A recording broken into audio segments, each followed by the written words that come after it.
A remote mission station in Zimbabwe, Southeast Africa. It is 40 degrees Celsius in the savannah. Christopher Schulze from Munich has dug a hole 1,20 meters deep in the clay soil. He wants to take samples and analyze their composition. I'm taking a soil sample here of the different characteristics to find out what the soil is like and what crops can be planted here. 4 students from Munich Technical University have set off to rethink development cooperation. Together with local students and people, they come up with innovative solutions for the use of renewable energy, water and agriculture in development countries. To do so, they first have to obtain information. How much energy and water do the people actually need? When and what for? What do they cultivate? What do they like eating? And how much money can they spend for food? For this purpose, the students have drawn up a questionnaire with 70 questions to ask 183 inhabitants of this rural, very poor area. After the lessons I've learned is that we need to help these people to fight the effect of this climate change. And we're conducting a questionnaire to understand, to get insights into the daily life challenges which people face related to electrification, water shortages and environmental problems.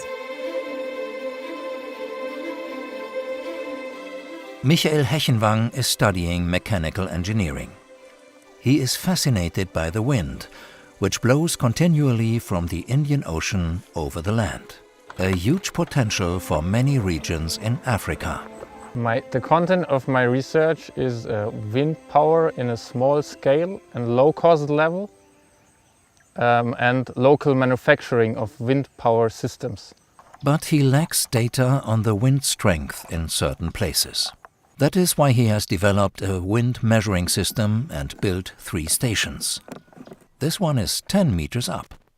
There are a lot of places without electricity, so we need to provide electricity.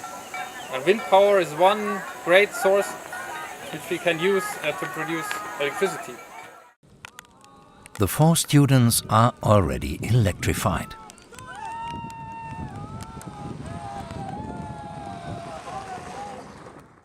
This new joint venture was developed at Munich Technical University.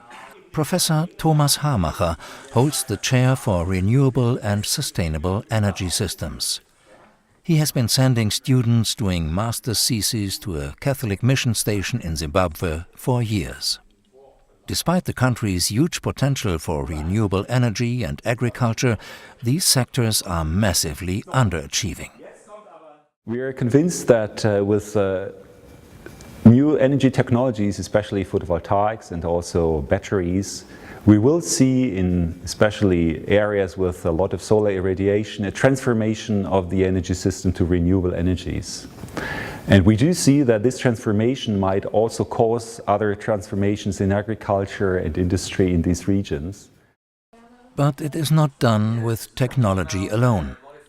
Development aid has failed for decades, so the university is banking on an interdisciplinary joint venture. Students from 5 faculties are developing innovative solutions together with local students in order to provide energy, water and food. The initiator of this idea, 30 years old and already an engineering graduate. I think it's good to change the word development aid into development cooperation. There had been a lot of highly motivated and smart persons the last decades working in the development aid, but I think there was missing the structures for real cooperation.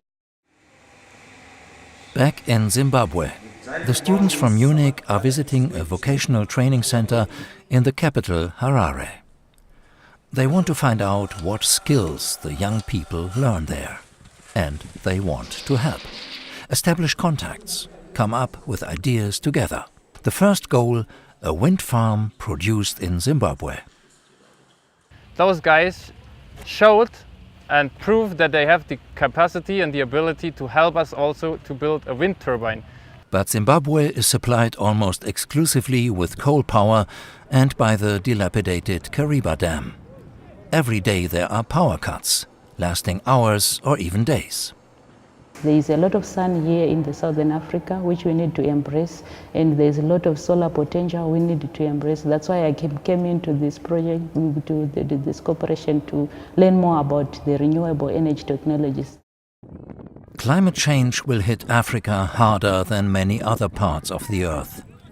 But renewable energies can rapidly accelerate Africa's development in the next few years. A huge opportunity for this continent and for its young generation. It is them who have to be inspired. The High School of Banket, a market town on the trunk road to Zambia. The students from Munich give lessons in renewable energy. First of all, I see understanding among the students. I see interest, they ask very curious questions. And what really matters, I see already existing knowledge. So they are aware of climate change and they are ready to start changing this. Renewable energies can trigger off totally different processes of change. They function in small structures and do not need the overstretched states in many places in Africa. Most of the established energy technologies cannot be built and constructed and operated under bad governance. But the new technologies we're talking about here are very small and might be implemented even without having these governance structures at a whole in the country, but they only need to have a certain area where they can be implemented. And our big wish is that with the help of this technology, also maybe the governance can on the long term be improved. Back in Banket High School, the school choir has stepped up to set up the wind measuring system. They proudly pull together. Then it's up and is already supplying data on the wind at precisely this place. The wind of change.